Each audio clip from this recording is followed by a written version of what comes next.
Here at Zoller Ranch, we have the goats and the garden and the chickens. Okay. Yes. So we started with the garden, then we came, but the main plan was the goats. Because like the name itself, Zoller Ranch, meaning we are dealing with animals, which for us, we are doing the goats. Yeah, because ranching, basically people think of cows. Yeah, but for us, we are doing the goats. Okay. Yeah, but maybe in future we can do the animal, the cows, but for now we are doing the goats.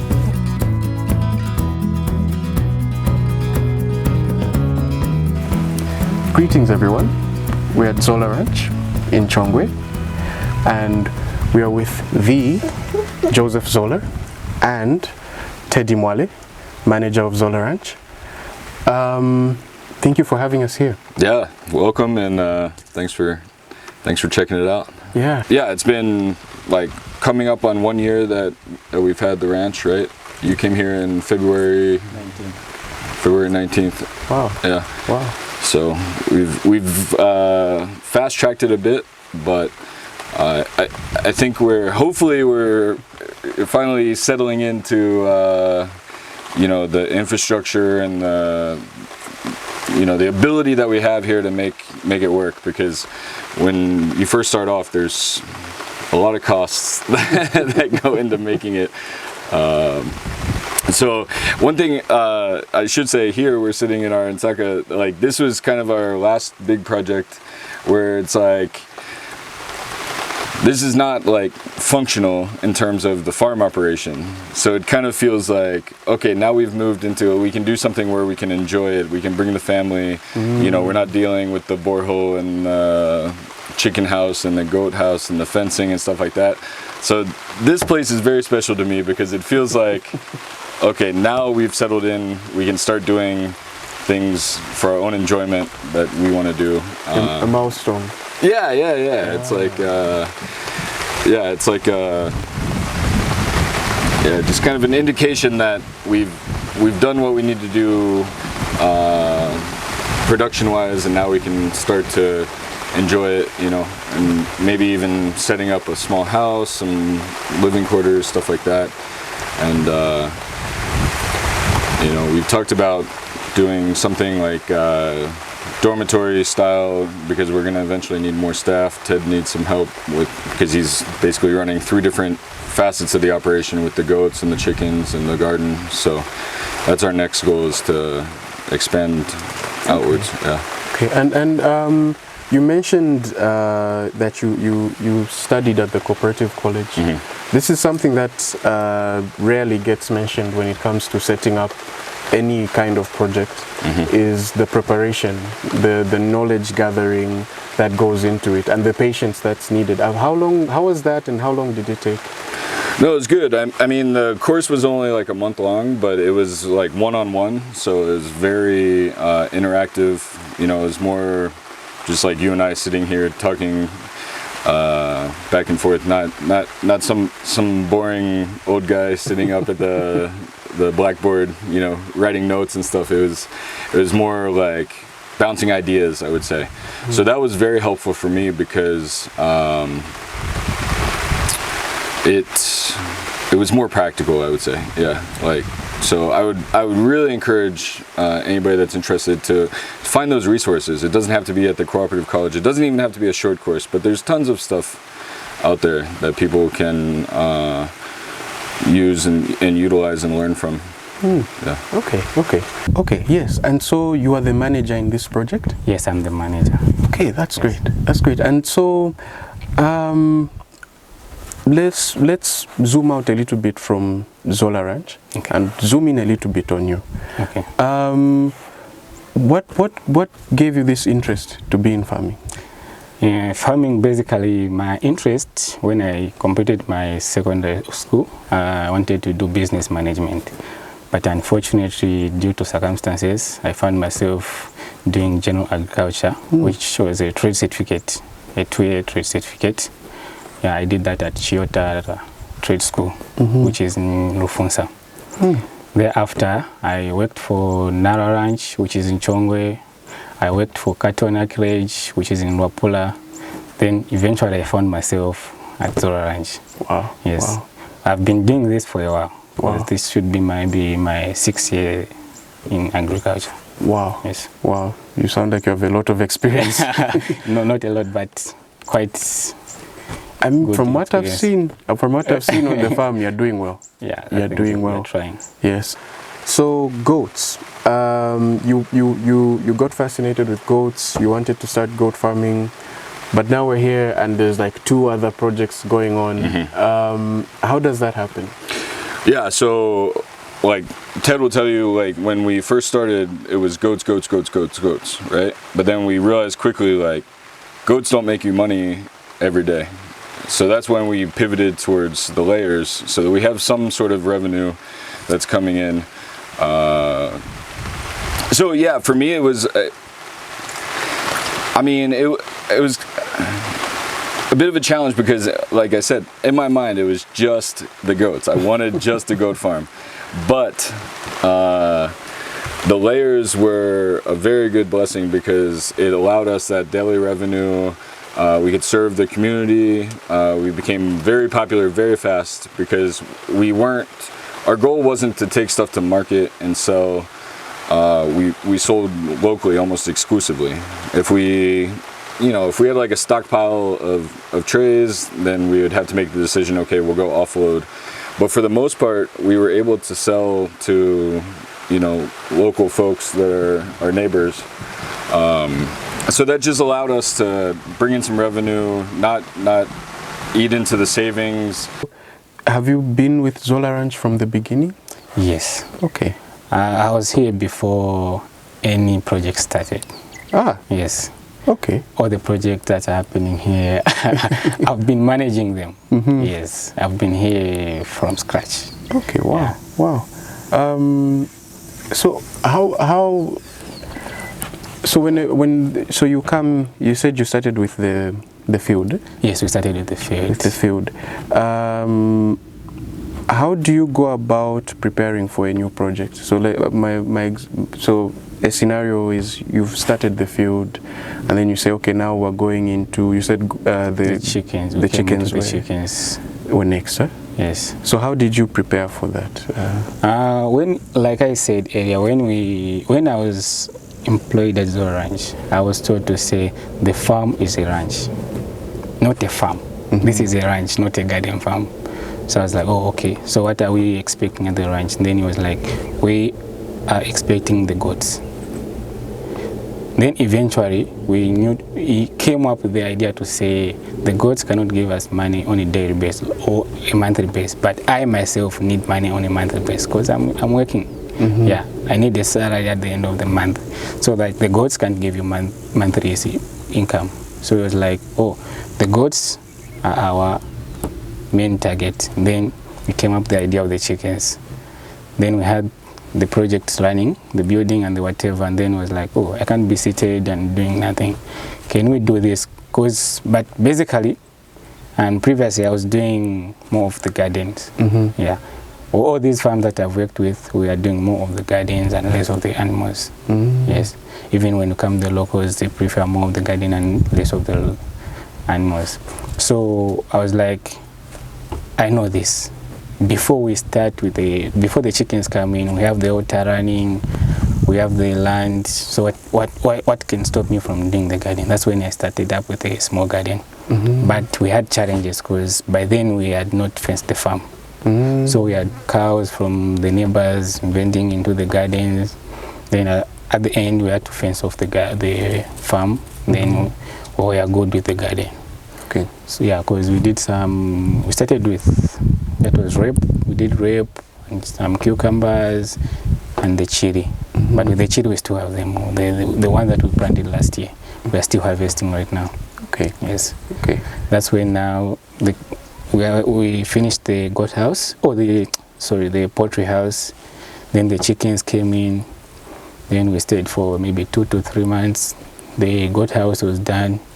Then the goats came, and that's where we are now. Okay. Yes. So you already had some knowledge about rearing chickens and goats? And goats, yes. Okay. Yes. Okay. What do you think will grow the fastest between the projects that you are managing, which one will need, like, which one do you see will need to be expanded in the next few months? Like in the next few months, because right now we already have something that we plan to expand in less than a month. Okay. Yeah, because we need to do more of the chilies. Yeah, because we did the chili, which was should be about 1,000 plants. Wow. Yeah, but when we started, we had some challenges with the market and whatever. But right now we have the market which needs more chili than we are supplying right now. Wow. So we are now trying to remove the tomatoes and whatever so that we can expand on the chilies, because we are trying to do something that we ourselves can control. It's different with the tomatoes and others veg, because when you take them to the market, they are the one giving you the price. But for us, we want to do something that we ourselves can say, oh, this is what we are selling, and we are selling it at so much. Okay. Yes. And which markets do you take the chilies to as of now? We used to take them to Bahrain. Yeah, but that was like 2 days ago. Yeah, my boss called me to say I found market somewhere where we will be selling the chilies, which as at now we're unable to produce that quantity. We need to expand. Wow. So whatever we were planning to plant, we said, oh, okay, this thing can wait. Let's do the chili because we have the market, than taking to the market where they will just tell to say, oh, we can buy at this much. Regardless of what you have spent on that thing, for them they will just tell you to say, oh, we can buy at this price, but at the end of the day you find yourself making a loss. Yes. So then this is exciting. Now you've been told, okay, we need to expand. As a farm manager, what are your what goes through your mind now? What are the steps you need to do for you to be able to expand? Because we already had the land that was tilled, and the plan was that we do the winter maize. Yeah, but looking at the winter maize, it's something which is already at the market. This competition. Yeah, we had the chance to say that even if there's a competition, but we'll make something out of it. But comparing to the chili, it's different. So we say, oh, the chili and the winter maize, the profit is different. So okay, if we have market for the chili, then we have to make sure that we do the chili, and maybe we can do the winter maize later on. Yes. So you've got enough seeds of chili to, or would you just start collecting those chilies that you have and trying them? No, we're not recycling. Okay. Yeah, because the ones that we have the cayennes. Yeah, so we have, like I said, we have about 1,000 plants. Then we just did the nursery for the habaneros and the Jamaican red. Yeah, so we want to get into that and more of the cayennes. Yes. Okay. Okay. How has it been this year? We had, the previous year we had something of a drought, and now how has your experience been managing the farm with all the rains that we've had this year? How has it been? With the rains, basically we have not had any challenge to be specific, but when we had the drought, that's when we had the challenge with the goats. Yeah, because with the rains we have enough grass for the goats to graze. Yeah, and we have enough water for our garden. Yeah, we're not struggling to say we need to water the garden, we need to do this and that. And with the goats, they have green pasture where they can graze freely. Okay. Yeah, because when we had the dry spell, we had to supplement them. We used to get the hay grass from livestock and some molasses just to boost their health. Okay. Yes. Okay. Wow. Wow. Okay, that's great, because you wonder as a farmer, all these things affect you somehow in some way. So, yes. Okay. But for the rains, sorry to cut you. But with the rains, for us here, we have any challenge to say it has affected us in this way or that, because our production is just okay. Okay. Yes. Okay, that's great. And how many goats do you have right now? Our goats are 30 goats right now, but when we made the first purchase, we got them from the family that's livestock sanctuary. Yeah, that we got the package of 10 females, 20 females and 1 buck, which is the crossbow. So we had a bunch of 21 goats. Then this year, that's maybe a month ago, that's when we got another 10 bunch locally.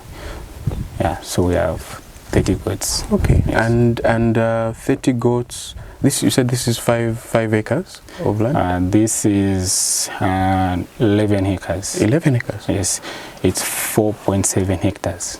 Okay. Yes, which is coming to about 11 acres. Okay. Yes. And so that's enough to feed the goats? It's like right now, it's enough because we have the rains which are helping with the grass. But during the dry season, we get some guys who can be heading them out because we have the free space at the farm where the cows where the local guys take their cows and the goats to graze. So when it comes that time, we will have to hire someone who can be helping with that job. Okay. Yes. Okay, that's great. And so now to your field. How was it starting up your field when you first arrived here? When we came here, because that was, the farm is just like a odd. Yeah, we came in when it was the dry time, when we had the challenge of drought. Yeah, so we had to make sure that before we do anything like starting up the field, we needed water. Yeah, which was like a key to the farm. Yeah, so we had to first sink the borehole there, put up the solar panel on the pump, but we started without the tank. So we were just doing like watering direct from the sun. When it's during the day, that's when we were watering. Okay. Yeah, but with that, we had some challenges when it was like during the winter time when it was cold. You find that you have no water to do the garden. Then we ended up, but we tried our best until we were here today. Yes. So you just kept pushing through the challenges? Through the challenges, yes. Okay, okay. And so what is your, as a farm manager, managing all these different parts of the farm, how do you set up your days? Do you pay attention more to one thing, or how do you schedule plan your days? Because like here, every farm, everything is like your thing. Yeah, so you have to understand to say, I cannot prioritize this thing. Yeah, because everything, when you are trying to do like goats, chickens, you know that these are my priority. So I cannot just concentrate on one thing. Yeah, so I just have to make sure that I divide my time. Yes, to make it to a need. You know that like I wake up around 7 or 6. So you just have to give yourself time to say, from this time to that time, I'm looking after this. From that time to the other time. Just like when you came in, you found that I've already cleaned the poultry house, the goats are out. I was doing the garden, tying some tomatoes there when you came in. So I already did with the chickens, cleaned the chicken house, gave them feed. I took my goats out, I went to the garden. You see, I divide time to say, oh, from this hour to that hour I do this, from this to that I do that. But making sure that that time that you've divided is enough for whatever job you have divided into. Wow, yes. Wow, okay. I can see where we are going. To say, in the 5 years time, we'll be somewhere else. Yeah, because we have managed to achieve this in just a year. How about in 5 years' time? I see myself somewhere else, even the ranch, more especially the ranch, I see it expanding. Okay. Yeah. Okay. Because I believe this land won't be enough for us. Yes. You need to get more land. Get more land in 5 years' time. Wow. Yeah. Wow.